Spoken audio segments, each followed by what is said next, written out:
Merci de nous rejoindre sur Ici Beyrouth pour cette édition spéciale consacrée à l'effondrement d'une partie des silos du port de Beyrouth. Ça fait plusieurs jours qu'on nous alertait que des autorités donnaient les mesures à prendre en cas d'effondrement. Eh bien, ce qui devait arriver, semble-t-il, arriva. Pure coïncidence avec la proximité du 4 août ou réalité de la faiblesse de la structure. Je vous propose tout de suite de regarder les images. C'était à 17h29, très exactement. On va voir les images. Voilà. Et vous entendez en arabe quelqu'un dire « Kamamet ya shabab », ça veut dire « mettez vos masques ». Les autorités avaient prévenu, mais apparemment... Voilà, on voit, il n'y a pas de... Alors, fort heureusement, semble-t-il, le vent était de nord-ouest, comme on avait prévu, pas nous, mais les spécialistes avaient prévu que le vent serait de nord-est. Alors qu'il est, si vous allez dans les rues de Beyrouth, vous ne voyez plus rien, sauf qu'il y a quand même des particules en l'air. Alors, on retrouve tout de suite Victoria Verling, qui est juste devant le port. Victoria, comment vous avez vécu cette séquence? Qu'est-ce qui s'est passé? Décrivez-nous ce qu'il y a à côté de vous. Bonjour Marc. Alors oui, ce qu'il faut savoir, c'est que ici, malgré l'importance de la situation, les gens sont restés relativement calmes. Les personnes avec lesquelles j'ai pu m'entretenir, a priori, ne sont pas spécialement inquiètes. Il y a des coureurs, des gens qui se déplacent à vélo. Pourtant, ce qu'il faut bien rappeler, c'est que cette fumée est potentiellement toxique. Il vaut mieux dans ces cas-là suivre les recommandations du ministère de la Santé, fermer les fenêtres, porter un masque. Ce que je peux vous dire sur place, sans vous assurer du contenu de cette fumée invisible finalement, c'est que à titre personnel, j'ai la peau qui pique, mes yeux qui piquent, et je ne suis pas la seule. Donc on sait en tout cas qu'il y a quelque chose dans cette fumée qu'il ne vaudrait peut-être mieux pas respirer. Donc voilà, malgré tout, la vie suit son cours ici. On le rappelle, donc l'effondrement a eu lieu il y a environ 1 heure. Une partie des silos s'est effondrée. C'était un moment qui a été extrêmement redouté par les habitants de la zone, tant pour leur santé, mais également au niveau psychologique, puisque comme vous l'avez rappelé, les silos se sont en partie effondrés lors de l'explosion du 4 août 2020. Ils ont été éventrés. C'est devenu un symbole, un triste symbole de ce drame dont beaucoup et la plupart des gens ne se sont pas remis. Donc aujourd'hui, voir l'effondrement partiel de ces silos rappelle le traumatisme que beaucoup ont vécu. Ce n'est donc pas anodin, surtout que justice n'a toujours pas été faite concernant le drame du 4 août 2020. Nous sommes à 4 jours de la date de ce triste anniversaire. Voilà ce que je peux vous dire pour l'instant. Oui, voilà, en tout Victoria, cas, pour l'instant, pas d'affolement, les magasins sont restés ouverts. Pour le 4 août, ici Beyrouth prépare une très grande émission spéciale qui sera en direct juste devant le port. Mais là, on a des informations qui nous précisent très exactement que le reste de la structure des silos peut s'effondrer aussi à n'importe quel instant. Vous avez ces informations ? Alors oui, pour l'instant, c'est difficile d'avoir des informations qui confirment cela, mais ce qu'on sait, c'est que ça peut être imminent. Je me suis entretenue avec les forces de sécurité intérieure qui patrouillent la zone. Celles-ci n'ont pas voulu me donner plus de précisions, donc je ne risquerai pas à vous confirmer cette information. Mais ce qui est sûr, c'est que oui, cela peut arriver dans quelques heures ou en tout cas dans les prochains jours, comme cela avait été annoncé précédemment. En tout cas, il vaut mieux garder un œil sur la situation, surtout pour les personnes qui vivent aux alentours du port, dans un rayon de 1500 mètres. Et cela inclut les habitants de Geitaoui, de Gemaizé, de Malmichael, de Karantina, qui eux sont une fois de plus aux premières loges de ce qui peut arriver dans le port de Beyrouth. Une fois de plus, comme vous le dites, les larmes ne cesseront donc jamais de couler sur les joues des pauvres habitants de cette pauvre capitale. Mettez votre masque ici, à ici Beyrouth, on n'est pas très loin des lieux du silo. Victoria, s'il vous plaît, mettez votre masque. Et j'appelle tous les habitants à ne pas prendre la chose comme ça à la légère, parce qu'en venant ici dans nos studios d'ici Beyrouth, moi-même j'ai croisé toute la population sans masque. S'il vous plaît, mettez les masques quand vous êtes dans un rayon de 1500 mètres. Édouard, cette structure, Édouard Sfer est avec moi dans ce studio. Il est journaliste à la rédaction d'ici Beyrouth. Il est habillé comme ça parce qu'il revient juste du terrain.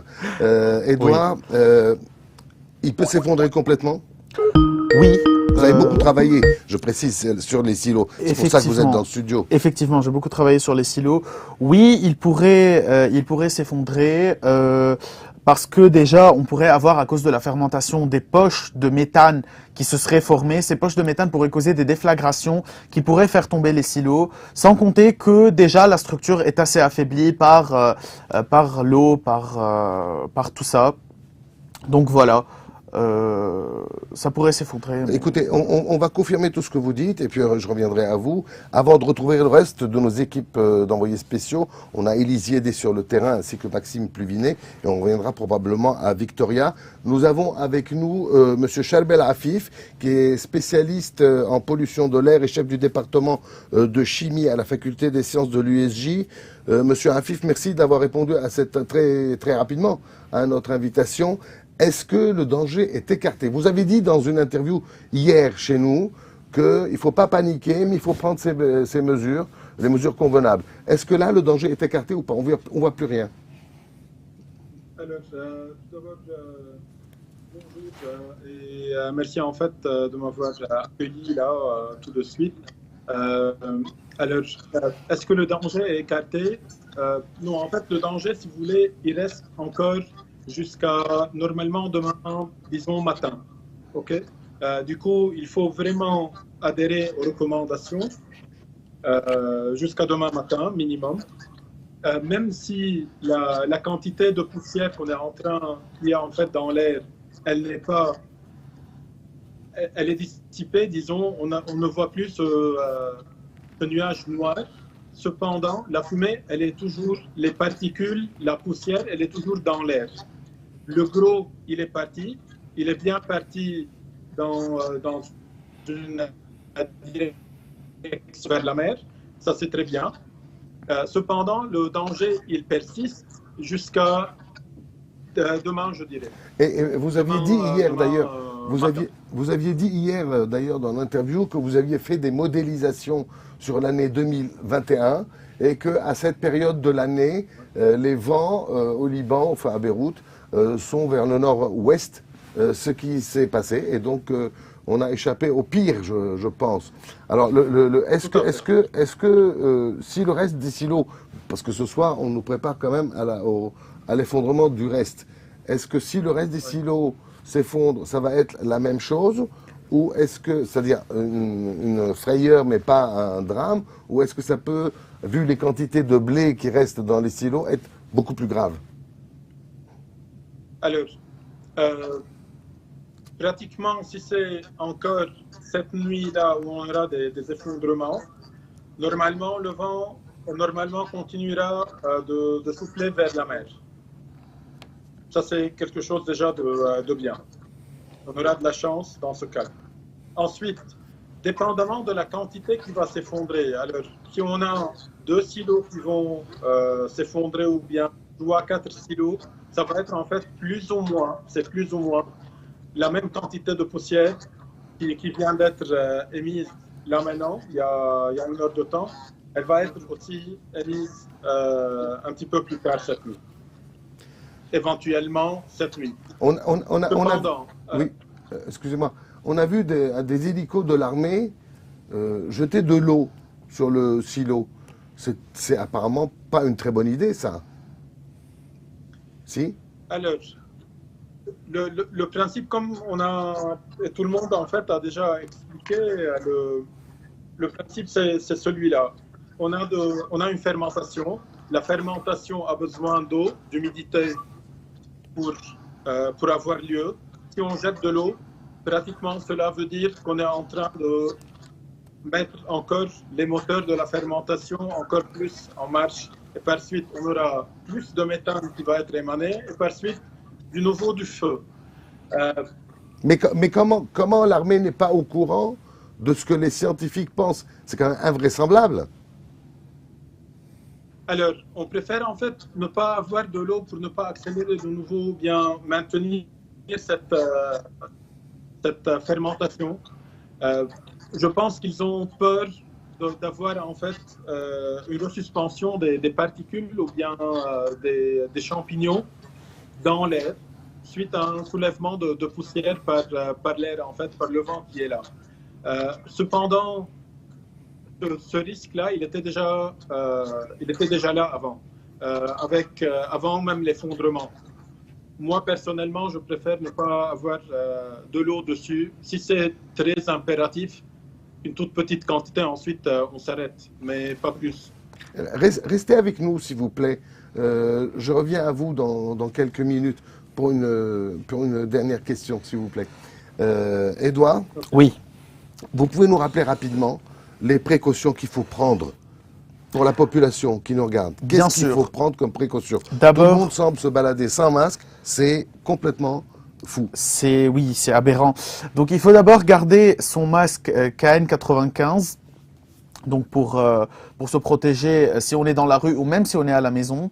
Il faut fermer ses fenêtres. Si on est en voiture, garder l'air conditionné en mode recyclage de l'air de l'intérieur de la voiture.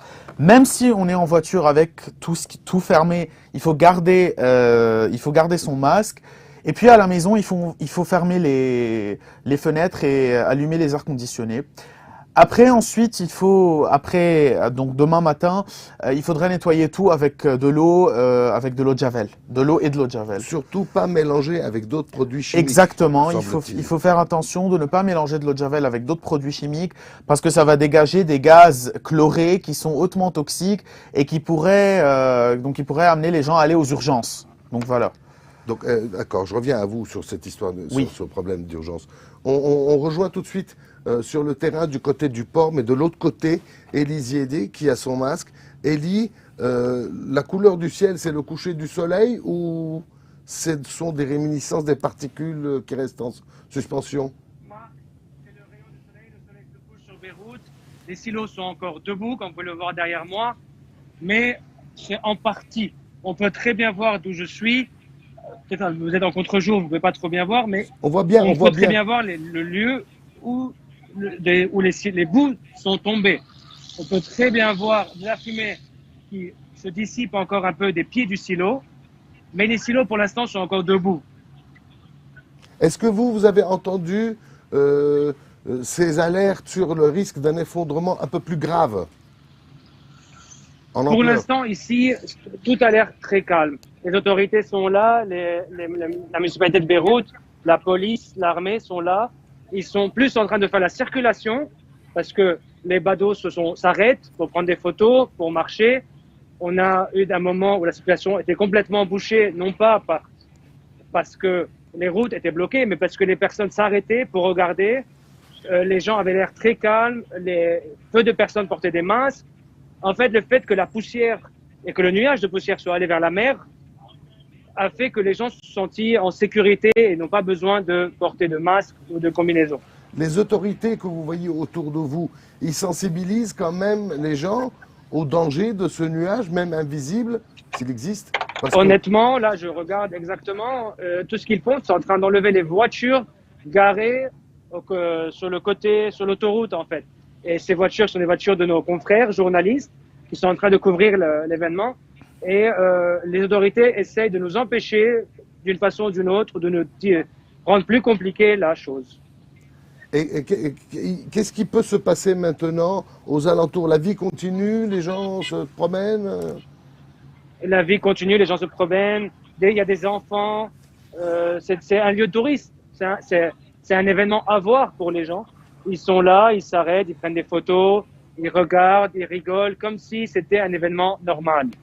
Tandis que, pour rappel, ces silos, s'ils tombent, ils peuvent créer un nuage de poussière à un rayon de 1,5 km qui pourrait affecter la santé des riverains et des personnes qui sont à l'extérieur. Merci Élie, on revient à vous tout à l'heure. Si vous avez de nouvelles informations, n'hésitez pas à nous appeler. Édouard, Oui. les hôpitaux, est-ce qu'ils sont prêts? Parce que en préparant il y a quelques jours cette histoire d'effondrement de silos, certaines de nos équipes se sont rendues dans les hôpitaux où aucune mesure spécifique n'avait été prise. Alors, par rapport aux hôpitaux, par rapport à la Croix-Rouge libanaise, il n'y a pas de quoi s'affoler. C'est ce que aussi les experts ont pu confirmer. Donc, il n'y a pas de quoi s'affoler. C'est pour ça qu'il n'y a pas de grandes mesures qui ont été prises. Au contraire, les gens les hôpitaux, la Croix-Rouge continuent à vivre normalement, mais les personnes à risque, les personnes en danger et qui ont besoin d'aide ne seront pas lâchées pour autant. Donc c'est ce qu'ont affirmé les hôpitaux et c'est ce qu'a affirmé le chef de la Croix-Rouge libanaise. Donc il n'y a a priori pas de danger de mort Non, non, ou non. très grave. Non, non, aucunement. Sauf si on mélange des produits chimiques. Oui, avec, ça comme vous c'est avez pas dit tout à pas l'heure, lié à l'effondrement, ça c'est lié à la bêtise. voilà, exactement. On va retrouver notre envoyé spécial Maxime Pluvinet, qui lui est encore dans une autre partie de Gemaizé, je crois. Maxime, bonsoir, vous avez raison d'avoir le masque. Comment ça se passe de votre côté? On voit aussi le silo derrière vous. Comment ça se passe? Vous étiez l'un des premiers, vous avez quasiment vu tomber le silo. Bonsoir Marc, oui effectivement, à Marmitraïel, à 2 pas de l'EDL, de l'électricité. Les silos sont vers 16h48. Cela fait 1h30 que nous un hélicoptère de l'armée libyenne qui ronde afin d'asperger d'eau les silos qui fument encore comme derrière moi. De la sécurité intérieure ont circulé dans le quartier de Marmitraïel pour avertir la population et leur demander de rester chez eux en raison de la fumée qui émane depuis les silos. Et là, enlevez votre masque 2 secondes pour que le micro fonctionne. Ça fait un quart d'heure que je dis le contraire, mais bon. Il pourrait le mettre juste pour que... excusez-moi. Est-ce que la vie est normale autour de vous? Oui, étrangement, la vie continue parfaitement normalement. Les bars, les restaurants, les négoces, les commerces fermés malgré l'annonce vraiment des silos. La vie prend son cours, même des personnes depuis le bâtiment. Voyons des personnes marchant dans la rue, et ce malgré les recommandations fortes de sécurité intérieure qui sont passées une fois dans la rue et recommander aux habitants de rentrer chez eux au risque qui est mentionné pour à la fumée qui émane du silo. Ah, on vous a perdu, Maxime. Ah ben non, vous êtes de nouveau là. Donc, vous dites qu'il y a des autorités qui disent aux gens, rentrez chez vous, mais les gens ne rentrent pas chez eux. C'est ça? Disons qu'à 3 reprises, j'ai entendu depuis le bâtiment que je suis les forces de sécurité intérieure diffuser un message à partir d'un groupe, mais que les habitants ont de vivre normalement. Merci Maxime. On se retrouve un peu plus tard peut-être. Est-ce qu'on peut, je demande à la régie, parce que tout ça, vous imaginez, c'est très très improvisé, parce que évidemment, ils nous ont pas prévenus de leur chute, les silos. Est-ce qu'on peut avoir Monsieur Afif de nouveau? Je m'adresse à Nicolas en régie. On l'appelle. Edouard, oui. il est là, il est là. On retrouve, Monsieur Afif, merci d'être de nouveau avec nous. J'ai une question scientifique à vous poser. Au Liban, vous savez, on est tous adeptes d'un peu la théorie des complots. Tout le monde se dit d'où ça sort cette histoire de silos qui vont s'effondrer et qui prennent feu depuis plusieurs semaines. Ah oui, ils veulent empêcher les gens de célébrer, de commémorer, pas célébrer malheureusement, le drame du 4 août. Est-ce que vous, en tant que scientifique, vous estimez qu'il est normal que ce blé fermente mette 2 ans pile à fermenter, à brûler et puis à s'effondrer? C'est une réalité scientifique, cette durée de 2 ans? Ou est-ce qu'il y a de la politique, selon vous, et qu'ils n'auraient pas dû fermenter? Si on ne les avait pas poussés à être fermentés. Alors, la fermentation, c'est quelque chose de très naturel. Alors, on a déjà la fermentation dans les décharges de déchets solides, partout dans le monde, au Liban, à Néamé, à Brish Hamoud, partout. Tant qu'on a en fait une partie organique, tant qu'on est en train de mettre en fait une partie organique des déchets, et du coup, en fait, là, c'est tout à fait le blé qui est là. On a de l'humidité. Et on a les conditions qu'il faut, on a en fait une fermentation. Ça, c'est très normal. Okay? Alors, est-ce que la fermentation aurait dû se terminer? Ben, ça dépend des quantités. on a des décharges. Là, je fais toujours l'exemple, je donne l'exemple des décharges parce que c'est quelque chose de plus commun qu'on est en train de voir, qu'on connaît un petit peu plus. Alors, il y a quelques mois, on avait en fait le problème avec la décharge de Néamé, par exemple, avec le gaz qui était émis et qui n'était pas en train d'être traité de la bonne façon. Ça fait plusieurs années, plus d'une dizaine d'années, qu'on a en fait la décharge de Néamé. On a toujours cette fermentation. La fermentation, ça reste pendant 2 ans, ça peut rester encore beaucoup plus. Ça dépend en fait de la quantité. Est-ce qu'on a toujours la quantité qu'il faut pour fermenter, pour avoir cette réaction chimique ou pas? D'accord. Mais est-ce que vous la connaissez, cette quantité, vous? Alors, il y avait alors, pratiquement, ils ont pris une partie. Là j'essaie en fait de reprendre un petit peu les chiffres présentés par les autorités. Il y avait en fait une partie du blé qui était envoyé à Zahle pour faire des briquettes pour le chauffage plus tard. Parce qu'ils avaient en fait testé pour voir qu'ils peuvent l'utiliser en tant que pour le chauffage en fait plus tard. Ils ont trouvé que oui, ils ont envoyé pas mal de quantités là-bas. Ensuite, il y a eu une quantité à peu près de 3000 tonnes qui est restée au niveau des silos. Cette quantité-là, c'était difficile de la prendre parce que la structure du sol n'était pas, et la structure des silos n'était pas solide. Ils ont essayé de reprendre encore une petite quantité et là, on a, je pense, aux alentours de 800 ou 900 tonnes qui étaient restées et qui fermentaient. Ok. Merci beaucoup, Monsieur Afif. Restez avec nous. On risque de revenir vers vous dans la soirée parce que le ministre des Travaux publics annonce ce soir, pas une très bonne nouvelle. Il parle d'accélération de l'inclinaison vers l'est de 2 silos supplémentaires situés au niveau de la structure nord. Édouard, Oui. comme apparemment la soirée est loin d'être terminée et le danger est loin d'être écarté, j'aimerais que vous rappeliez, avant que nous terminions cette édition spéciale, les mesures de sécurité à prendre. Bien sûr. Donc, comme nous l'avons déjà dit, fermez les fenêtres, fermez les portes, gardez les masques KN95. Si on est en voiture, fermez... La N4, c'est les masques qu'on appelle vulgairement FFP2. Oui. Oui, parce que quand on a vu le communiqué des autorités, si on n'est pas un grand spécialiste des masques, on ne sait pas que NK95 c'est FFP2. Voilà. Donc mettez des masques FFP2. Et après, comment on nettoie? Exactement. Pour le nettoyage, ça va être avec de l'eau dans laquelle on va ajouter de l'eau de Javel. Mais il ne faut surtout pas ajouter d'autres détergents, notamment Septol, Dettol et Flash, qui pourraient causer des réactions chimiques qui dégageraient des gaz chlorés qui sont extrêmement toxiques. On pourrait même aller aux urgences à cause de ça.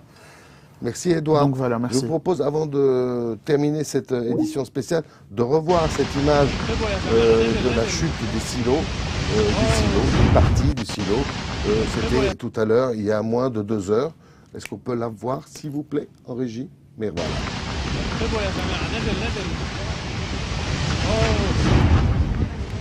يلا كمامات يا شباب كمامات يلا السيارات يلا على السيارات يا شباب هادي هادي الوان على السياره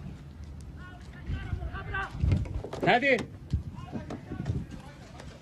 يلا اطلع عندي اطلع عندي على السريع